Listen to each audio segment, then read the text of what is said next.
اعوذ باللہ من الشیطان الرجیم بسم اللہ الرحمن الرحیم۔ آج میں آپ کے سامنے اصل کمزور انسان کی 5 علامتیں اس حوالے سے ذرا مختصر سی گفتگو رکھوں گا۔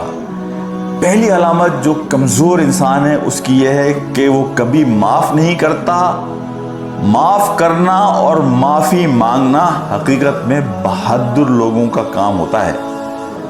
کبھی اپنی غلطی نہیں مانتا، ہمیشہ الزام دوسروں پر ڈالتا ہے، دوسرے کو نیچا دکھانے کی خواہش کے ساتھ جیتا ہے، علم کے ذریعے سے، پیسے سے اپنی تعریف ہی کرتا رہتا ہے، تکبر سے، یعنی یہ وہ راستے ہیں جن سے وہ اوروں کو نیچا دکھانے کی کوشش کرتا ہے۔ بہت بولے گا اور جھوٹ بولے گا۔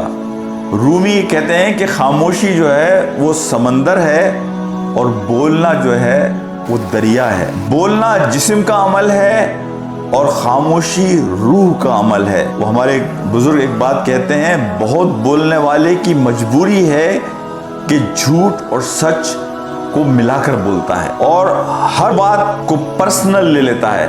یعنی 5 جو میں نے آپ کو چیزیں بتائی ہیں، پہلی چیز کبھی معاف نہیں کرتا، دوسری چیز کبھی اپنی غلطی نہیں مانتا، تیسری دوسروں کو نیچا دکھانے کی ہمیشہ کوشش کرتا ہے، چوتھی بہت بولتا ہے اور جھوٹ بولتا ہے، اور نمبر 5ویں وہ ہر بات کو پرسنل لے لیتا ہے۔ غلطیوں کا احساس ہو جانا انسان کو یہ اللہ کی بہت بڑی نعمت ہے۔ باطنی قوت یہ ہے کہ قوت رکھتے ہوئے قوت استعمال نہ کی جائے۔ تو یہ وہ 5 چیزیں ہیں جو ایک اصل کمزور انسان کی علامتیں۔ ہمیں اپنا جائزہ لینا چاہیے کہ اگر ہم میں 1 2 3 جتنی بھی علامتیں موجود ہیں، ہم ان کا تدارک کرنے کی کوشش کریں۔ السلام علیکم ورحمۃ اللہ وبرکاتہ۔